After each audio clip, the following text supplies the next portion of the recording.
we will start this afternoon with a very interesting fireside chat, and it will be about the solutions to reconcile the energy and climate crisis. And for that, please welcome Philippe Heim, CEO La Banque Postale, Dr. Fatih Birol, Executive Director, International Energy Agency, moderated by a business journalist, Charlotte Kahn.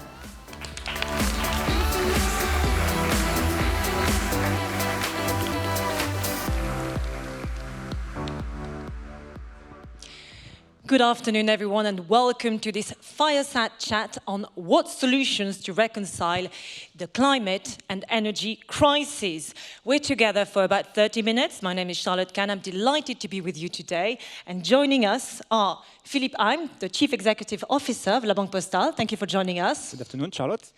And Dr. Fatih Birol, Director General of the International Energy Agency. Thanks for joining us today. A bit of background before we start. It's pretty grim. We are at crossroads today with the energy ministers of Europe reuniting in Luxembourg. That was 2 days ago, in order to tackle the unprecedented crisis that we are facing today on the energy front, with concerns over gas supply and surging bills for consumers. A situation that primarily, but not only, results from Russia invading Ukraine.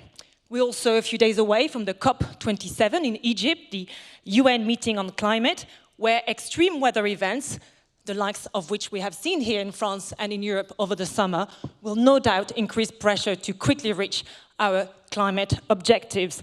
So we are seeing a convergence of crises, environmental, geopolitical, and economic, all coming together. In this context, the IEA published its much-anticipated annual report today and made a set of recommendations. So this discussion is about finding out the highlights, of course, of the reports and the ways the banking sector can help address them as part of the just transition, a concept that I know is very dear to you, Philippe, at La Banque Postale. So, Dr. Birol, to start with, I have mentioned that you have published your very much anticipated report today. We are, like I've mentioned, in a difficult situation. I've mentioned high fuel prices, of course, record inflation, bottlenecks absolutely everywhere in the system, from supply chain to raw materials and labor shortages, of course. So I forgot to mention that we're also coming out of another global crisis, the pandemic, of course. And I've mentioned the situation with Russia invading Ukraine and Russia using energy as a weapon. So given this context, what are the key highlights of the report, and what is the message you'd like to share with us today? So first of all, many thanks for inviting the International Energy Agency to this meeting. So from our report, there are numerous messages. But if I have to perhaps pick up one, you told me 3 minutes, no? So one. That's correct. Okay. Fireside chat. It is fireside chat. Okay. So pick up one. I asked my colleagues to analyze whether this crisis, which I call the first truly global energy crisis, because our world has never ever witnessed an energy crisis with this depth and with this complexity, whether or not this crisis will slow down the clean energy transition or accelerate.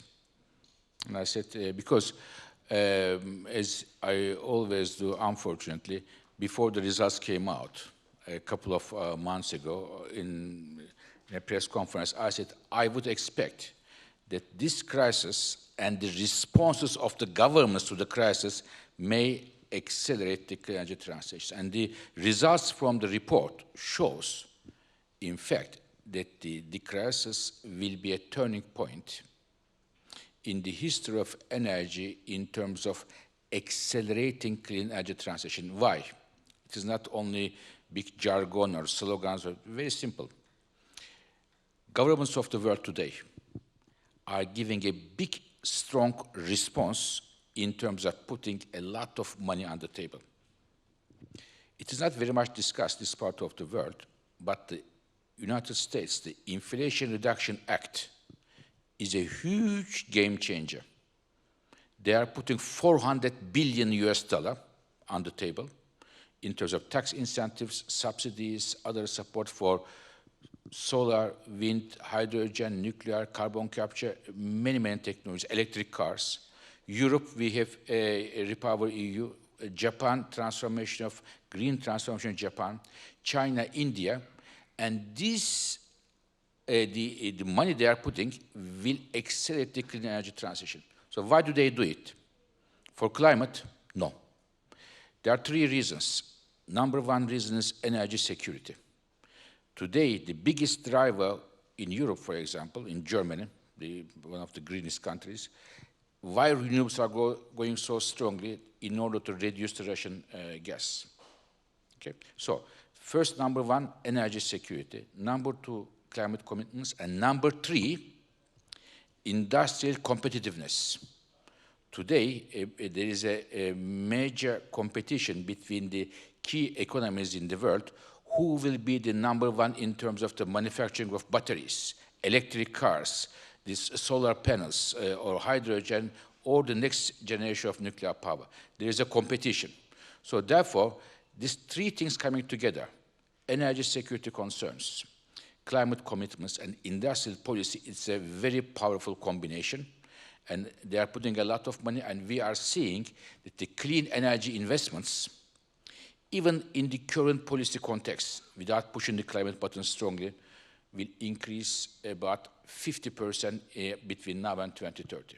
So coming to $2 trillion US, even the current context. So as a result, I believe this is one of the main messages of our report, that the current energy crisis we have now will be a driver of the clean energy transition as a result of the government responses, public spending, putting the money there, and I believe it will be multiplied by private capital in many countries.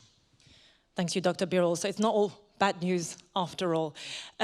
Philippe Heim, can you tell us about the positioning of La Banque Postale in the context laid out by the IEA and your own commitment to exit the fossil fuel sector by 2030? And I'd like to point out that you were one of the very first banks to do so. Well, first, many thanks for having me today. Maybe first, let's step back. I do believe that the contribution of the financial industry is absolutely key in this process, because we, the financial sector, we are at the crossroad of financing the economy, and it is very accurate in Europe, where we are channeling all the banks, 80% of all financing provided to the economy. In that respect, that's my second point, it is important that the industry itself be committed to this journey, and we can only welcome what has been organized under the leadership of Marc Carnet in the G-Funds that was launched at the COP26. And within the G-Funds, you have various bodies. For banks, you have the NZBA. For asset owners, you have a similar organization. So we, as La Banque Postale, we are committed to NZBA first, and so we are a member of the steering committee. We are committed to deliver a trajectory of decarbonation. So we have a trajectory of exiting from oil and gas by 2030. While, and this is a point we will develop later on, of course, we want to help and to finance those of the companies that have decarbonation strategy that is certified by SBTi. And then the point for us is to make our clients actors of the transition through specific products, specific solutions designed for corporates as well for individuals. Now, Dr. Birol, I've mentioned in my introduction that we're only a few days away from COP27. In light of this global energy crisis, do you still think that we can limit global warming to 1.5 degrees? Yes, we do so. I mean, our numbers show that there is still a narrow but achievable chance to reach 1.5. And energy sector is at the heart of it, because about 80% of the emissions causing climate change come from the energy sector. So we have to transform the energy sector. There are a lot of promising news, data, but there are also big hurdles. If I have to pick up one hurdle, for me the biggest one, is how are we going to accelerate the financing of clean energy investment in the developing countries, emerging countries? Because I believe the capital and the clean energy projects in Europe, in the US, and elsewhere will meet. But the biggest growth of emissions in the next 20 years is coming from the emerging countries, developing countries. And as we all know, for the climate change, 1 ton of carbon dioxide going to atmosphere from Jakarta or from Lyon or from Detroit or from Stockholm, it has the same effect on everybody.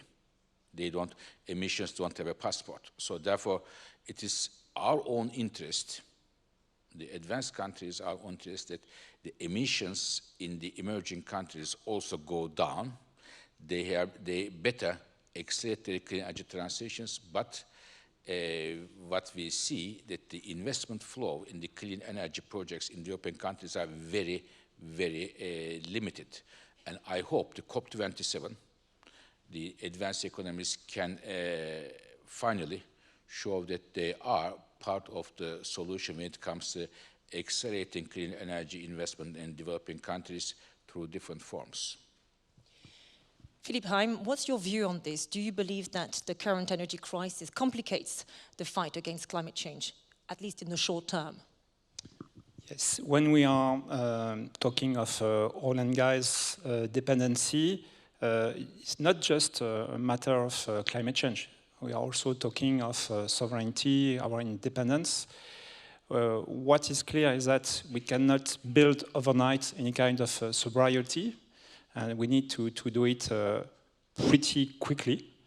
And let me share with you maybe a concern in this context, the fact that we have developed throughout Europe the concept of shield on energy. So we want to protect companies, individuals from this sharp increase of prices.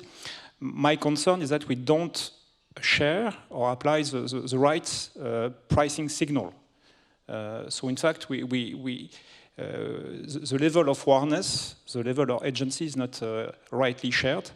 And I think what has been done in Germany could be a source of inspiration. So the program that was designed for corporates, the spirit was to say, okay, we protect the price, we maintain the price that was applied last year, but only to 80% of the volumes. What is above would be priced at market price, according to the price of the market. So bottom line, I mean, I think that this crisis could be a blessing in disguise, if I may say so. So it could, if it is properly handled, it could accelerate the transition. Dr. Birol, what role can the financial sector play to deliver this transition? What concrete steps would you like to see? They can play a helpful role if they want to. But I believe their role to play a helpful role will not take place with my speeches or showing slides or being a nice guy and so on. They have to believe that they will make money, or they have to understand that if they make the wrong investments, which can be seen lucrative today, can be risky investments. Now, first of all, we talk about some of the financial institutions' initiatives, net zero, and that is all very good. But I am in the opinion that many financial institutions do not understand the fact that investing in the new oil, gas, and coal projects not only risking the climate, reaching our climate goals, but they may also entail a strong amount of business risk.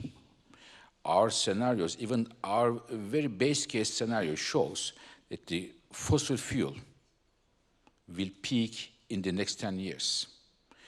Since Industrial Revolution, we have seen fossil fuels increase every year, but their growth is coming to an end in the next few years.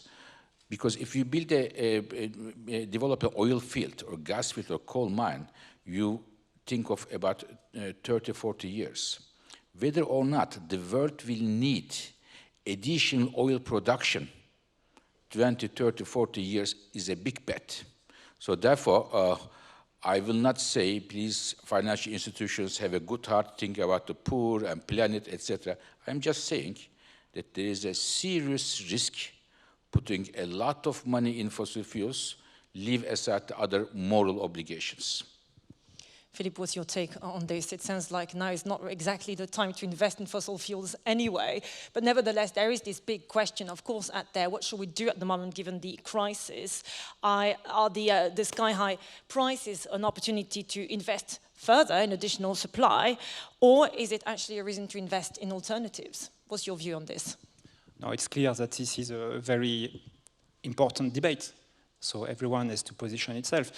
Regarding la Banque Postale, it's very clear for us is that if you want to have a results by 2050, we need to start now, given the lifespan of those investments. So we do believe that it is important to stop now to finance any new facility in terms of exploration or exploitation of oil and gas. And it's a commitment we took last year and to exit by 2030 from oil and gas and coal, by the way. But it has to be explained. A lot of pedagogy has to be displayed in that respect. It is important to mention that, of course, a lot of companies have to change their business models. We are very aware of that. So we are committed to accompany those corporates in their journey of transformation. It's very important. So yes, we need to stop, but we need to be keen to accompany the transformation. Philippe, you've mentioned it in your introduction, of course, but reconciling energy transition and social justice is a major challenge as well. We can't have a transition if it's going to cost people, of course, especially in terms of access to energy. It's important to ensure that it's orderly in that sense. So I'd like to know, what are your respective visions on this topic? No, it's clear that, and let's be very straightforward, this transition, of course, will have a social impact by definition, given the importance of energy consumptions in a household's budget. And maybe I can share with you some figures. I mean, the 1% of the population represents, the richest part of the population represents an equivalent amount of 50% of the poorest people in the world. And what we see in UK those days is that this surge of energy prices has multiplied by 4 the part of the budget dedicated to energy.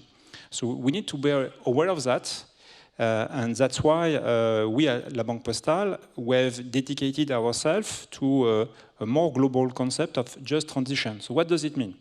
It means that the objective is not just to work for the climate transition, but also to be completely sure that we maintain social cohesion and, it's more French than English, territorial or local cohesion. So we have crafted a lot of products working in that direction, and it is important to have a global definition of what is a transition. I think it's worth reminding the audience that your motto, of course, at La Banque Postale is the citizen bank, so the bank which works for all. Dr. Birol, what's your view on this, the just transition? So there are many ways of looking at it within a country, but when I look at globally, the biggest injustice today, if I look at the climate, for example, Africa is today only responsible about 3% of global emissions, with a population growing to about 1 billion people. And at the same time, they are facing the biggest, most negative implications, impact of climate change. So you have a very small part in the problem, but you have to pay the biggest part of the problem, Africa. Now, what are we going to do? And when you look at the emissions, Because emissions, we don't only look at today which country put how much carbon in the atmosphere. This is a cumulative emissions since the Industrial Revolution. And the countries who have this seen, the big time is the Europe, United States, and slowly but surely China. So these countries should have the responsibility to address or fix this big injustice that the poor countries are suffering the most from the impact of climate change by helping them in terms of their clean energy transition. So I would pick up this one as the biggest injustice that the poor countries have to pay for something that they were not part of the problem. Do you expect a lot of discussions around this at COP27? If not, I will make the discussion myself. So this is because this is happening in Africa, this meeting for the first time, as far as I know. So I will make it from the day one, because this is important that we talk about the Russia crisis. And unfortunately, I talk with many government leaders around the world. In many emerging countries, developing countries, they don't see the reason of this problem is the Russia's invasion of Ukraine. They see there are two parts having a fight, and we are the one who are suffering under that. And COP27 should be a good chance for the advanced economies to show their empathy, to show their support to emerging countries, so that the growing geopolitical fracture between the advanced economies and emerging countries doesn't get bigger. To highlight the importance of the just transition, I think it's a sign of the times, really, that you should both be here today, an institution and a bank, which have changed their status recently. I mean, La Banque Postale is trying to be a mission-driven business, and you are not neutral anymore, I guess, at the agency anymore, since you are trying to ensure that everyone gets sustainable access to energy. So can you just share your views on this and the fact that institutions are changing to accompany or drive change? Maybe I can start. Yes, we are a mission-led company, so it means that we change the corporate bylaw. So it means that our corporate objective is no longer only profit, but to work for the just transition. It has, of course, a very structural and very important impact, because all our strategy is now organized alongside this objective. This is strategic filters through which we decide our investment. We design specific products. And I must share with you that it is developing in the company a lot of enthusiasm between our staff, an element of differentiation in the industry, and a way for us to attract young talents in the fierce competition for young people. And for us, because we are an energy organization, and energy is responsible, as I said, a big chunk of the emissions, and it is therefore our job to see how we can transform the energy sector so that we can reduce the emissions and reach our climate goals. And in fact, last year, we made a report, a global net zero roadmap that almost all the financial institutions are using as a benchmark, including G funds and the others. It shows what the governments, what everybody has to do. And we believe this is our job. Because we look after the interests of public. And therefore, we say what we continue to say without fear, without favor, what is right, what is wrong. And today's the right thing is to push the clean energy investments globally, but especially in the emerging world. Now, we've done very well here today during this fireside chat to be very concise. We've got a few minutes left. To wrap up, I'd like to know if you have a message for our audience today, the key takeaway. Maybe in conclusion, an element of concern I can share with you, maybe some contradiction in the process of putting together the industry. Of course, we welcome the fact that we have new regulations. We heard yesterday what FCA is considering in UK to prevent us from greenwashing, so that's a very positive evolution. But at the same time, my concern is that the fact that we need to prevent ourselves from those greenwashing will be used against what is implemented by the industry. Let me explain the fact. Through the GFANs and the NZBA, we have a bunch of 120 banks committed to a specific goal by 2050. But let's be clear, we don't know so far, we don't have all the solutions. So at this point, it is aspirational, but the fact to work together on this objective, but not expose us, to the, let's say, the criticism to be ourselves, be an actor of greenwashing. So it must not refrain ourselves to be aligned and to work alongside this goal. And this is for us a matter of concern because there is this debate in the US, and it could be a major impediment in all the efforts made by the industry. Thank you, Philippe. Dr. Birol, your final thoughts. So I have a lot of final thoughts. So I have to pick up one of them.